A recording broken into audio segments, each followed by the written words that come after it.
Hello, listeners, and welcome to a very special, super secret episode of The Listen Lounge. My name is Sarah Clamage, and my co-host, Ty Barrows. and we will be your host today. Thank you for being here, and let's get into a super special 420 episode. Let's do it. Yes.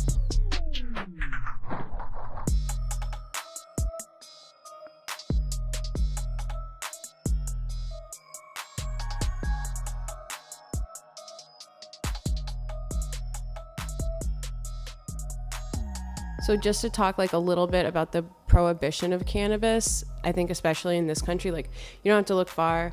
Cannabis has been around for literally as long, like the oldest cave paintings in the world have pictures of cannabis in it, and everyone kind of knows that. But in the US, it's been used throughout like the years in different ways. So one thing is that led to the prohibition of cannabis is that it threatened like the cotton industry, it threatened the paper industry. Even today, it threatens the alcohol and tobacco industry. So it's always been seen, because it can be a medicine, it can be a fiber. It's been seen as like very threatening. And then another thing is that it's been used in different ways to demonize different groups. Something that I think like we touch on kind of in like that outline business is how it was used to kind of demonize Mexican migrants to begin with. Zoot days. Yeah, all that stuff.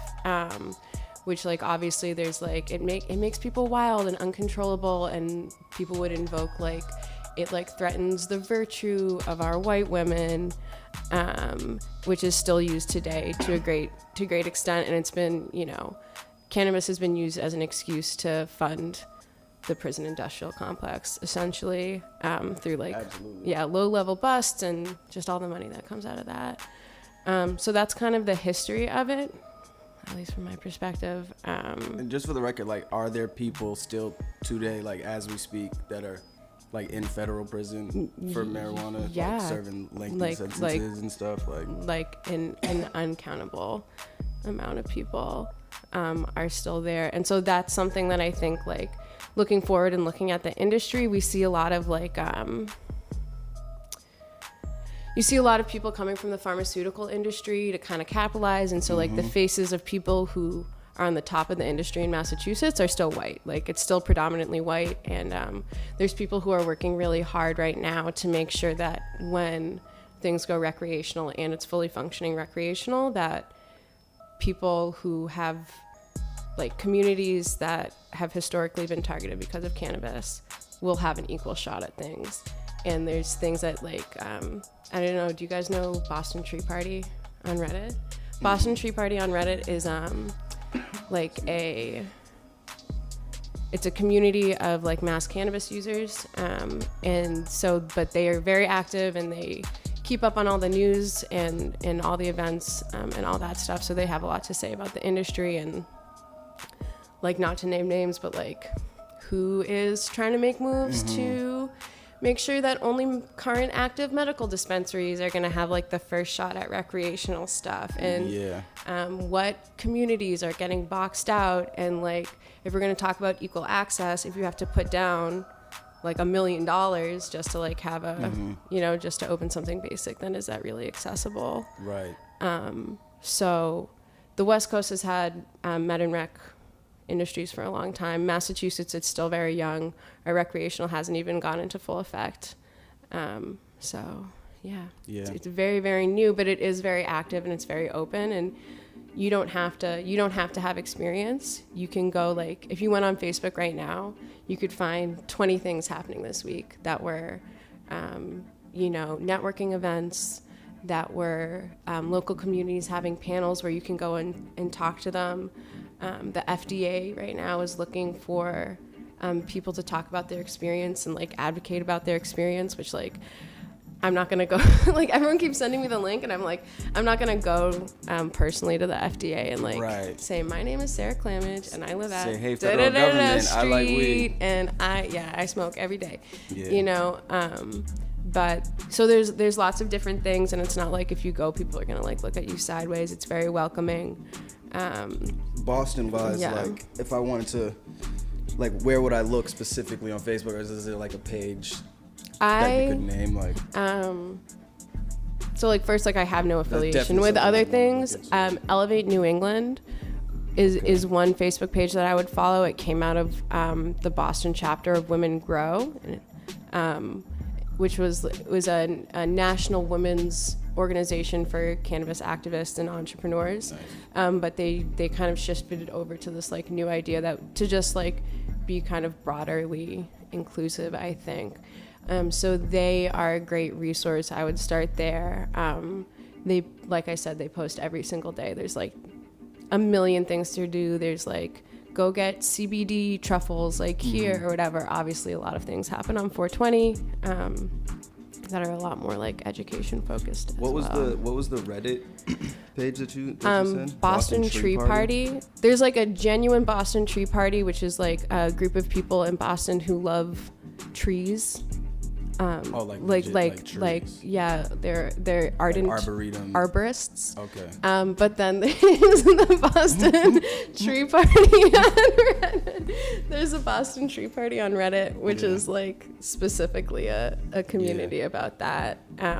So, and I think it does skew more medical, but shout out to Boston. There's definitely like a lot of I like Boston has a lot of like very cannabis.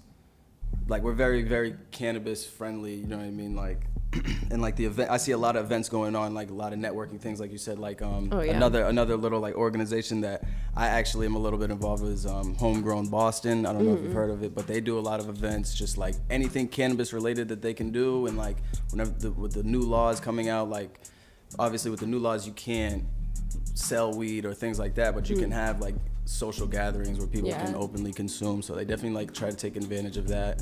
Follow them on Instagram and check that out. But I went to an event like last week that they hosted, which was really cool, that was like focused on the new rec laws and like how you were saying, like equal opportunity, basically like making sure that it's not like the big corporations coming in and just throwing millions of dollars at something that they don't really know about, and like they're not getting the spots that people who have been doing it should do. So what Massachusetts is doing is actually a thing called economic empowerment. You know what I mean? So like the only two people, like you said, that are getting the ability to put in that priority application are the medical dispensaries, and then like people who are gonna either hire majority minorities or who have like a drug-related quarry on their record, and like they're giving those people the priority too, which is like big salute to the state of Massachusetts for doing that, because that's like definitely levels the playing field. I feel like a lot of other states probably aren't gonna do that, and then we're gonna see that the corporations and all that is going to take over. And I mean, it's definitely true. Like even if you look into like there's new dispensaries opening around the state, and so when I left my last job, I was like, let me take a look. And you know, there's easy access to see the founders and see their faces and see if it's diverse, you know. I think a lot of people, and it's like pretty well documented out there, that people from the pharmaceutical industry tend to like, they jump over because there's still that like biomedical part of it, and they have a lot of success. But what is great about like things that are more grassroots, by like, which I mean people who are like, you know, off the book entrepreneurs who want to, you know, go legitimate, is that there seems to like still be that sense of like personal connection and like really knowing someone before you get into business with them. And so things that I saw or see happening in dispensaries that like are big missteps, or you know, it's not just any one dispensary. I don't want to like make it sound like it was just like one place, but like things that are missteps, things that like end up like hurting the feelings of patients or just like seem weird, come from like that those people aren't necessarily from the culture, like the cannabis culture, which does rely on knowing people. And like even if you have a superior product, like if you show up late or you're weird or whatever, people aren't going to want to come to you. They're going to go to someone who they know and is reliable. Absolutely. And so there's that like word of mouth part of it, which is why networking is so important. Right. Like cannabis is kind of forced to be that off the books entrepreneur type of thing, just because of obviously, you know what I mean, the laws that were created, but that's where it comes from, you know what I mean? So now it's kind of weird. Very interesting to see like the whole industry just go legit, you know what I mean? Yeah, absolutely. Don't offer to throw down when the weed's already in the paper or whatever. Like once it's packed and you're like, oh, can I throw down? And you're like, and then it's like, oh, I'll roll the next one. And you're like, what if there's no next one? Right. What if suddenly you have to hop up and go, which seems to happen all the time. Like, what happens that's then? always conveniently happens. Yeah. Like, oh yeah. There's always one person that ends up, helping out a little more than other people. And if you're a generous person, that ends up being you. And that's annoying. That's the struggles, being a good person. But one of mine would definitely be ash before you pass is probably be number one. I'm very guilty of that. Yeah. I will actively look at it and be like, they can ash it. And that's always when it like falls and it's like very dramatic. Another one that I'm very guilty of is knocking everything over so all the weed ends up on the ground and you have to like start over. I try harder now, but I was known for doing that. Yeah, that's and like definitely- volcanoing bowls It's definitely no good. in my early days. And then I definitely know a few savages that would not ruin their day at all. They're just gonna pick the weed right up off the floor and smoke that shit. Yeah, So, yeah. yeah, I've been around. So definitely, once it's dropped, it's gone. Let it go. I think like the most obvious one is obviously don't tell a story while you're holding it. That's And it seems so obvious, huge one. but it has to be repeated all the time. Don't like if it's like something rolled, don't like get your mouth all over it. That sucks. That's for gross sure. when you think Yeah. about it. This is what I was thinking about the other day. If you're eating, it's polite to be like, no, I'm set. Because that's gross. I just saw Getting you eat a crumbs all on sandwich and then like, Apparatus. yeah. Yeah, that's no good. I think that there's a whole new category of these rules that have to do with vapes actually. Because like I was thinking the same sometimes thing, I'm like very dab mindful. etiquette, too. Yeah, of like the mouthpiece on a vape. Like sometimes this is so gross. I'm so sorry, guys. Sometimes someone passes you a vape and it's like crusty, and you're like, Huh? I don't want like How just does that like because happen? like people hit it and you Ugh. like watch it go around in a circle. Maybe I'm paranoid like some like that. flake, like ugh, that's disgusting. I know. I Yeah, guess that would there's, that would like, no probably need. that might turn me off from vapes completely if I saw Yeah. that. Like, whew, that's crazy. What's some dab etiquette? I'm not super well versed in it. Dab etiquette. I'm just getting into dabs, and it's like definitely something that I would recommend to everybody because it's a whole new world. Like I thought I knew everything that there was to know about cannabis, and then like the oil and the glass came into play, and it's just like I'm learning new stuff all over again. So that's definitely cool. But like, so usually you smoke with like a banger piece and then like a banger that you put the oil, you heat the banger and put the oil on it. So like if you heat it really hot, you're gonna ruin somebody's banger, and some of the bangers can get really expensive, like $200, $250, whatever. Oh yeah, it's terrifying. And someone's like, yeah, go ahead, set it up for yourself, and you're like, Yeah. let me just take this literal. It gets really butane scientific. torch. Like you gotta heat it for a certain amount of time, let it cool down for a certain amount of time. Like, and if you don't, you can like ruin the glass. Like I've seen people like heat it till it's red hot, put the oil right on it, and it'll like literally like start smoking and It's like very- burn right it's onto like- the oil, yeah. turn black. It's ASAP. like a Japanese tea ceremony. Ritualistic. Ritualistic, which I yeah. think is the whole other part which people really enjoy Definitely a about part of it. it, yeah. But it's not something, I don't know. It's not something to like take lightly when you think about it. When Yeah. you're heating something up that hot, you gotta be mindful. Yeah. It's not- But yeah, there's a new thing. Have you guys heard of the Puffco Peak? Not the peak.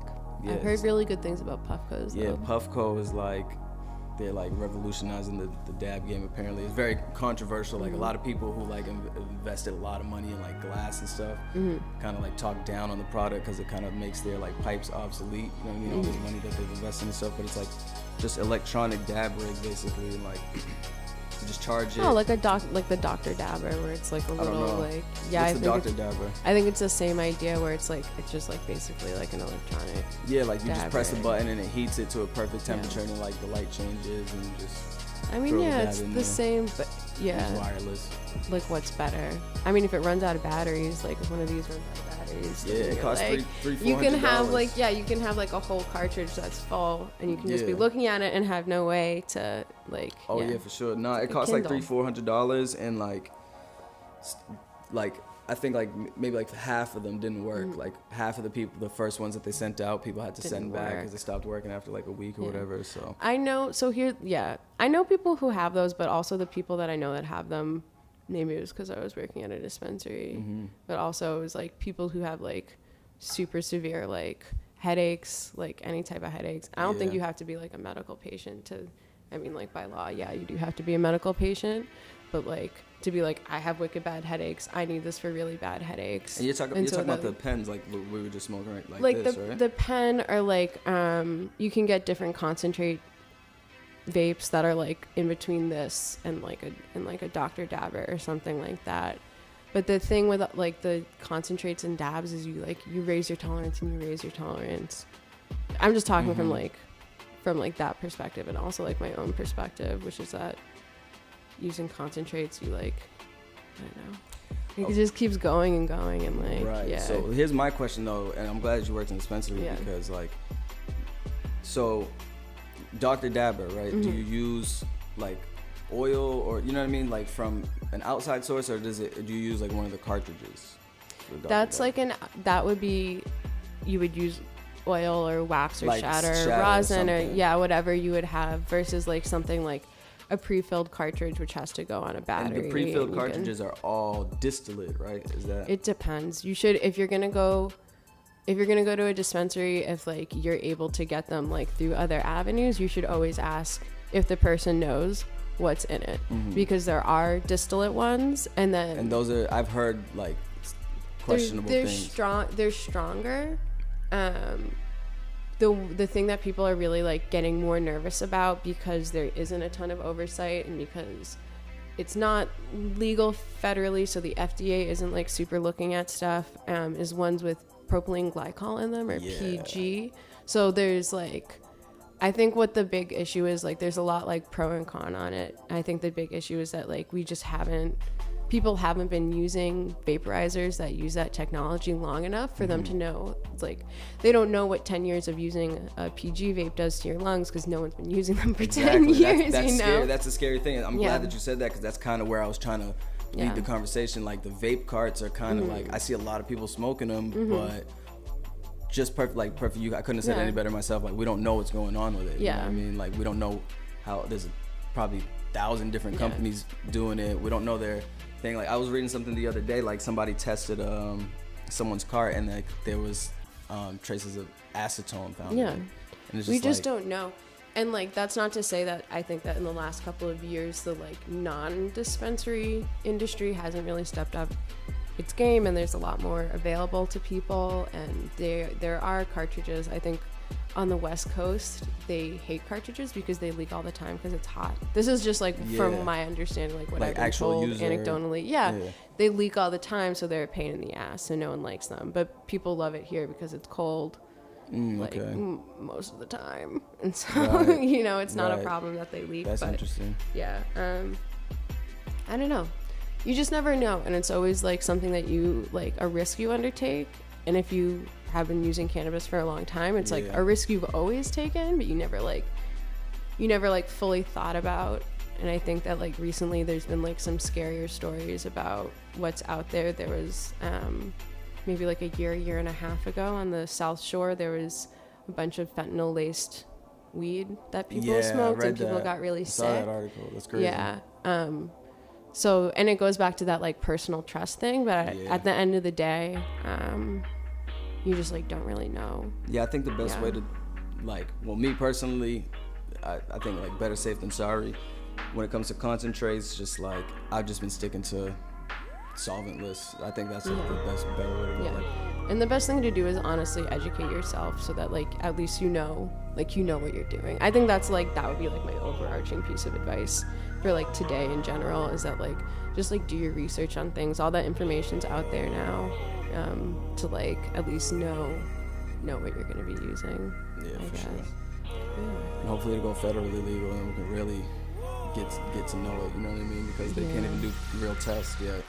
I mean, I So- would say that like I've never thought of it going like federally legal like Yeah. in my life, but I also talked to a bunch of people who never in a million billion years thought that it would go even like state by state legal Yeah. in their lives, or that they would have access to medical dispensaries or something. Yeah, I think like that. the ball, I think it's like snowballing at this point. Like it's just getting to the point where it's like, all right, it's kind of undeniable. Like eventually, I think within the next like probably like 25 years, like we're gonna get a president where it's like, all right, yeah, like I have to do this. You know what I mean? Like there's so much support behind it because it's just like exponentially growing now. Like before it was just like 2 states, then it went to 4, then it went to 12. You know what I mean? Like so, I think the way, like at the pace, I don't think there's any stopping it now. Like I think it's inevitable at this point.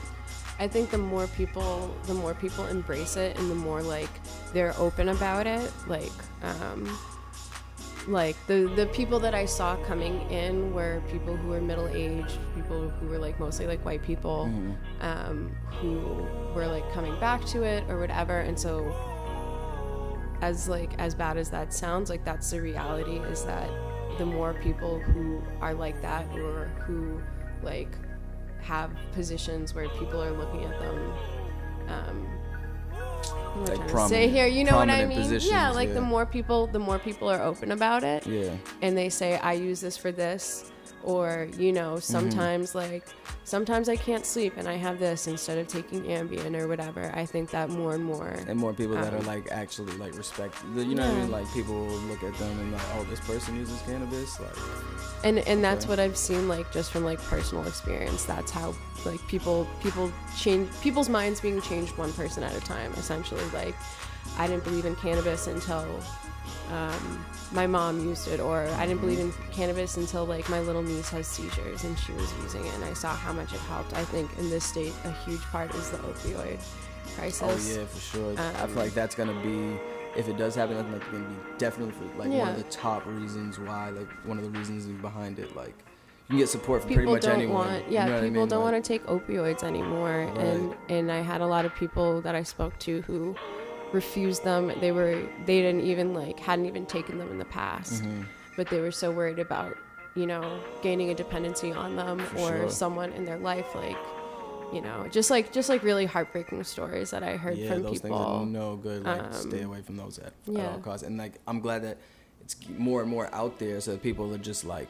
no, like you know what I mean, not even I don't even want it. Like give me the Tylenol, I'm good, or give me some cannabis, hopefully. You know what I mean? Like, exactly. And that's really well documented too, that like the rate of opioid use goes down in states with medical marijuana or even just recreational marijuana. Absolutely. Because I think that there is like a blurred line. I think like sometimes what separates someone from being a recreational or a medical user is the access to like get that card, because it's like expensive. How the law is in that state or whatever. Yeah, it is. And Massachusetts is actually like pretty open, like what you're able to like be qualified for versus other states. So. Yeah, no, and I think like for sure, like whatever president it is in the future that's gonna be in office when it does go federally legal, like no matter what party they are, if they say, you know what I mean, they really drive home the point, like this is gonna help with the opioid crisis, they're gonna get the support. You know what I mean? Like who's gonna say no to that at the end of the day? That's what I think. So the pharmaceutical industry. Oh yeah. That was the other industry that I forgot to message to mention. That's a fact. Is that it's like the #1 industry that's threatened by medical marijuana. Yeah.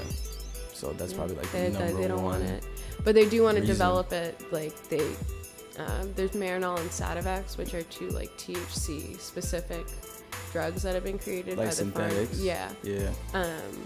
And like, I mean, it's fake weed, which like people have smoked, and it can make you go a little crazy. And so like, it has a lot of side effects because it we don't have a good understanding of everything that makes cannabis work the way it does.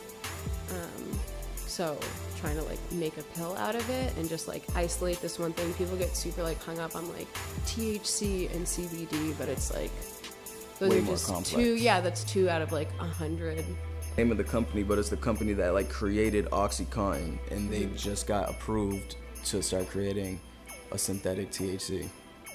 Yeah. So it's like, the fuck, like sorry, they're creating a problem, and and then you get to profit from it, and it goes back to our conversation about like who's benefiting, who's profiting, like our mom and pop shops. Like is it just like, yeah, like we can have like mom and pop shops in these communities, like is that really fair compared to how much money someone is coming from the pharmaceutical industry is going to make. Like, no, they're going to make way more money. That's not equal. It's going to be so sad. I dread that day that we'll see the McDonald's of weed. Like, yeah, exactly. And they're working on it. Like, yeah, no, you know, for there's sure. some like super futuristic shit. There's some like super Black Mirror shit out there. If you go like, when it comes to weed. You know what I mean? Like, your average weed man does not stand a chance. You know what I mean? Like, your average weed guy that you've been getting your weed from the past 10 years, that lives around the corner or whatever, like, it's not happening. I think that like that economy will always probably be around, because there will always be people who won't walk into with good reason. Yeah. You know, you see in like every once in a while, like a totally legal pot shop in California will get raided, or something like that. So there is real fear. Oakland, don't quote me on this, I'll look it up, but I'm pretty sure Oakland was talking about just like releasing all prisoners that they had that were on cannabis-based offenses. I didn't read about that, but that sounds like something, like that they would do. Yeah, like Oakland, in the Bay Area, like, I don't know, I think they're very progressive, just like how we are in Boston, so I wouldn't be surprised, you know what I mean? And they have a lot of, like, they've been through some stuff over there, you know what I mean? Like, when you want to talk about, like, people being disproportionately, like, you know what I mean, affected, Oakland's definitely a big area like that. Yeah. Okay. Thank you for listening to the Listen Lounge 420 Volume 1 show. I'm your host, Sarah Clamage, and my co-host, Ty Barrows. Thank you for listening today, and have a good 420. Be safe.